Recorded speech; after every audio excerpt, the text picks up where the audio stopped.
निवेदनं देत असता, अनेक वेळेला आपण त्या गोष्टींचा पाठपुरावा केलाय, परंतु त्याचा आश्वासनं देऊनही त्याचं पुढे काही न झाल्याचं पाहायला मिळतंय.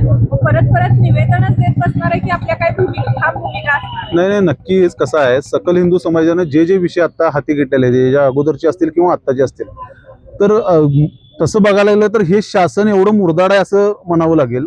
कारण प्रत्येक ठिकाणामध्ये आता मध्यंतरी इथं ठेकेदार किंवा जे शासकीय कॉन्ट्रॅक्टर आहेत तर त्यांचं एक संमेलन झालं होतं. तर त्या संमेलनामध्ये पण प्रत्येक कॉन्ट्रॅक्टरनं हेच सांगितलं होतं की कुठं ना कुठं तर हा टक्का ठरलेला आहे आणि ह्या टक्क्याशिवाय कोणतंही काम पुढे जात नाही.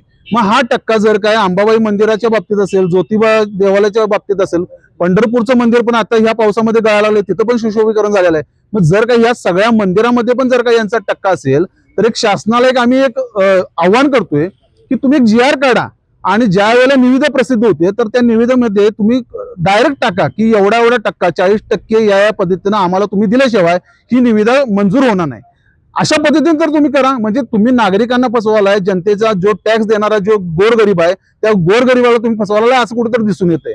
या पद्धतीनं जर काय असंच हे काम चालू राहिलं तर फार अवघड आहे. कारण इथनं पुढचं बरेच इलेक्शन आहेत, बराच म्हणजे अंगा खांद्याखालनं पाणी जाणार आहे. तर या सर्व गोष्टीला फार चतुराईने यांना तोंड द्यावं लागणार. भूमिका काय असणार आहे, लढाई कुठपर्यंत? नाही, लढाई ही आपण आता काय करालोय की या संदर्भात सगळे डॉक्युमेंट्स असतील किंवा आपला सगळा अभ्यास चालू आहे.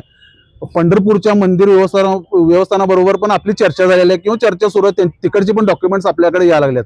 या संदर्भात आपण सर्किट बेंचमध्ये येणाऱ्या 2 दिवसांमध्ये आपण याचिका दाखल करतोय आणि या सर्वांना सर्किट बेंचमध्ये किंवा कोर्टामध्ये केसतोय. जे दोषी असतील तर या प्रत्येक दोषीवर फौजदारी झालीच पाहिजे आणि तो सेवेतून बडतर्फ झाला पाहिजे. आणि जे नुकसान झालेलं आहे म्हणजे गरुड मंडपाच्या संदर्भात जर काही 2.5 कोटी रुपये जर काय वाया गेले असं म्हणतील तर जे दोषी आहेत तर त्यांच्याकडून हा पैसा वसूल केला पाहिजे.